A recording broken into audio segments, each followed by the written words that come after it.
Well, I guess like for me, probably the earliest thing that occurred was the back surgery that I had when I was 14. I had severe scoliosis, and I had rods and hooks and screws put in my back from the top, basically the top of my spine, all the way to the bottom of the lumbar. Two titanium rods like hooked in there, and the bottom half of my spine was fused together as a single vertebrae. So, and I wasn't done growing yet. So it's not usually the kind of surgery that you do on somebody that young. And as I started like growing more and more, there was like a lot of pain, sleepless nights. I even had a doctor's note that got me out of first period of high school every single day. And then I remember that very first time like finding Percocets in my parents' medicine cabinet, and that was my first exposure to any sort of like strong opiate. And I just remember feeling such a sense of relief from that initial dose, that was the thing that sort of like triggered that there was like something that could provide some sort of relief, because nobody was giving me any other options. Nobody told me there was like some other way to make the pain go away. At that point in your life, you're just like looking for anything to escape it. So that kind of like started things off, and then that led to more and more experimentation with other drugs. Eventually got into college, and that's where things started to spiral really out of control.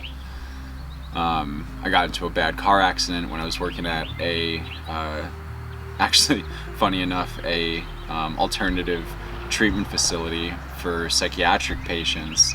And I was working as like a sort of not quite counselor, but like taking on that kind of role at the place. And it was something I was really natural at and something I was good at, but my life was still like not quite in control. I was partying all the time, and I got into a really bad car accident during that time that caused me to lose the job because I couldn't drive to work anymore. And that was probably the beginning of like the absolute darkest period of my entire life, which started a 10-year binge, or what do we call it, 10-year bender rather would be more appropriate, where I was just filled with so much anxiety and depression. There was PTSD from the car accident, these like weird flashbacks and memories, and I started resorting to like drinking very heavily and taking benzos, and then the combination of the alcohol and benzos. I mean, I was at a point where I was taking up to 20 Xanny bars a day, and I would wake up in the morning with the bottle of gin next to the bed, start pounding gin, throw back the Xanax, drink more gin, and like I needed that alcohol and I needed those benzos just to get through the day, to cope and survive and get to classes, which eventually then you just stop going to classes altogether, and everything was basically falling apart. So then you just start throwing more and more stuff on top of it to try to like push it down even further and further. And obviously that doesn't actually like work in any sort of like long-term sustainable way, and things just get worse and worse, which eventually led me to like having to figure out like some sort of solution to things.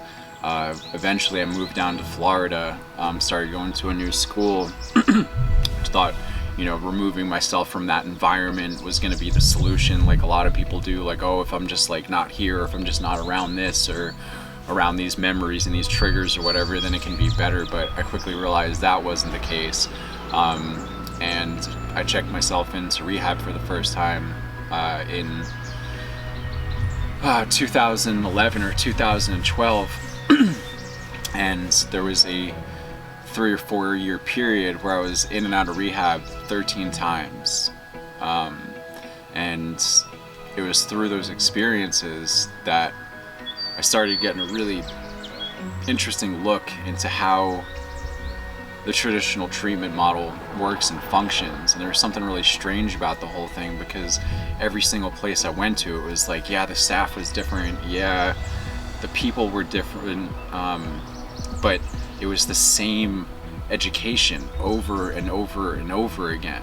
It was like nothing was actually different. It was just a safe 28-day bubble that you feel great inside of, but then you leave and you realize nothing's really actually changed, and life like hits you again.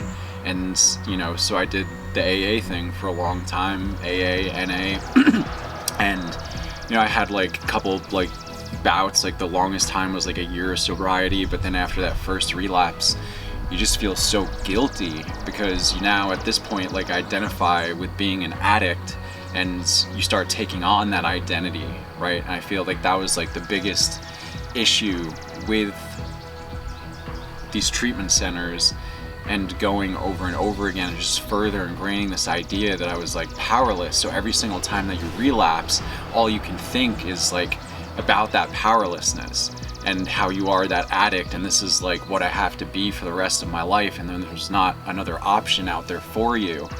And I mean, who wants to live that way? It's hopeless. You know, and you go to meetings and you hear people's stories and they're clean for, 40 years, but at the same time, they're also saying that if they had one sip of beer, they'd be back to shooting heroin the next day. And I'm sitting there thinking like, trying to commit myself to this program, trying to do this thing that like seems like the only thing that's out there that could possibly help.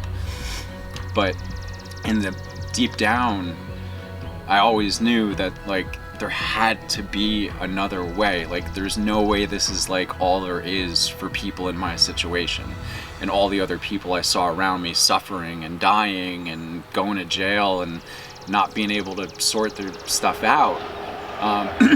But then you go to rehab again, and of course you present that kind of idea and you're told that you're crazy and that's just your disease talking, and that your stinking thinking is what got you here and all that stuff. But I'm the kind of person that like has never taken no for an answer. Like if I know deep down that there's got to be another way, another solution, I was always, dead set on finding it. And it was that 13th time out of rehab that I guess I was finally ready. Because me and my mom sat down for lunch and she presented the idea to me like, why don't you try out yoga and meditation? Maybe that's something that could help you. But because of the steel rods in my back, my experience with yoga and meditation wasn't necessarily a positive one, because I couldn't do what the other people were doing, and it was very discouraging. It was like a big turnoff. So it was interesting. As my mom and I are sitting down for lunch that day, there was a guy who had just started working at the restaurant a week before that, just having moved down to Florida. I was literally the only customer that he actually served in the week that he was working at this restaurant. And it just so happened, after we got into a conversation, that he moved to Florida to teach yoga and meditation, and he was trying to get things started down there with all of that. So he gave me his phone number, and I was like, hey, why not? Like, let's see where this goes. And long story short, that was the beginning of like when things really started to change for me. He eventually met to Jim, who's the teacher at Ease Recovery Group in our program, and me and Jim have been studying together now for 8 years. It was 3 months into working with Jim that things just started changing. I was introduced to something that I had never been introduced to before, which was a environment free of guilt and free of shame, where like me and Jim would be practicing together and I would be nodding out because I was still getting high, but I was practicing every single day. I was committed to continuing to practice, and what Jim was offering, what he was teaching was something so different, because it wasn't about this like flowery, like pretty, make your butt look real nice, juice cleanse yoga that so many people are used to. It was something much, much deeper that was affecting me, and I didn't even know how deeply it was affecting me until 3 months go by, and all of a sudden I realized that like I just don't need to use anymore. Not only was I in less pain, but I was happier.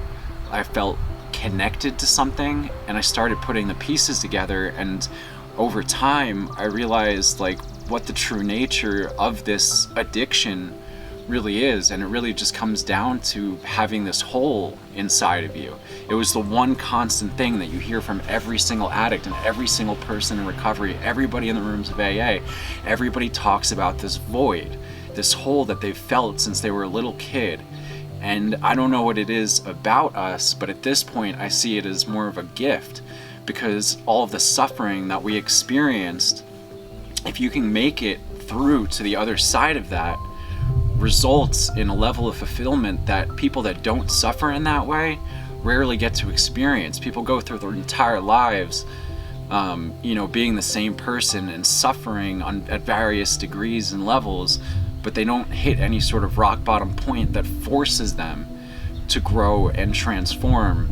Or if they do, like, the things that are out there and available for people aren't really helping people. It's like trapping them into some sort of system, this like rotating, revolving door, whether it's rehabs or the prison system or whatever it is, or even seeing doctors and getting on various medications that are like helping one thing but making a whole bunch of things worse. And it was through this process of like changing my diet around, practicing with Jim every single day, that everything just started to improve, and you start putting the pieces together and you start realizing that there like is an answer here. There's like an answer that's being overlooked, and it's really not complicated. It's something so simple and so straightforward that maybe that's why people don't see it, because they don't believe, or we're at a point like societally that people can't comprehend that it could be that easy. But all it takes is doing the work. And I know that I'm living proof of that. And if I can be in the position that I'm in now and be living this life like happier than I ever thought was possible, that anybody else could. And it was from that drive and that inspiration that we started formulating, like, okay, how do we create this place? How do we offer other people what I was given in my opportunity in this magical synchronistic series of events to meeting Jim and start practicing with him? How do I get other people working with Jim? How do I get other people improving their diet and focusing on only the things that work and stripping away all the other stuff that like isn't helping?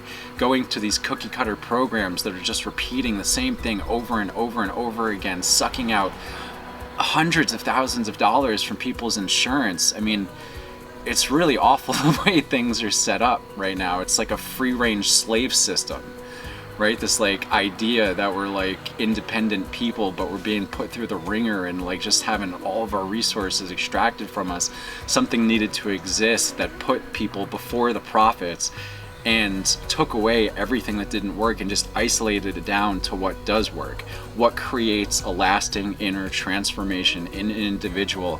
And that's the entire basis for ease, is how could we do that? And that's what we sought to build. And we've been open for a couple of weeks now, and it's incredible what we've seen already with the clients that we're working with. And it's been 5 years of blood, sweat, and tears now, like coming into this project and all the different directions and changes that it's taken. But like now here we are, and like Ease is launched and we're doing it.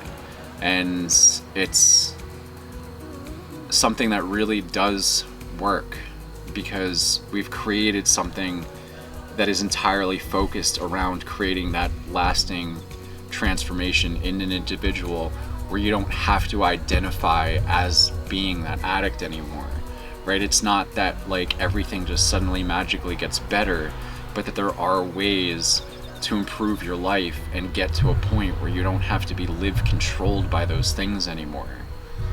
And that's really what it's all about. And like, that's what I always dreamed was possible. It just happened to turn out that I was right. I'm glad that I never let them convince me that I was wrong about those things, because otherwise we wouldn't be sitting here today and we wouldn't be able to help people in the way that we are.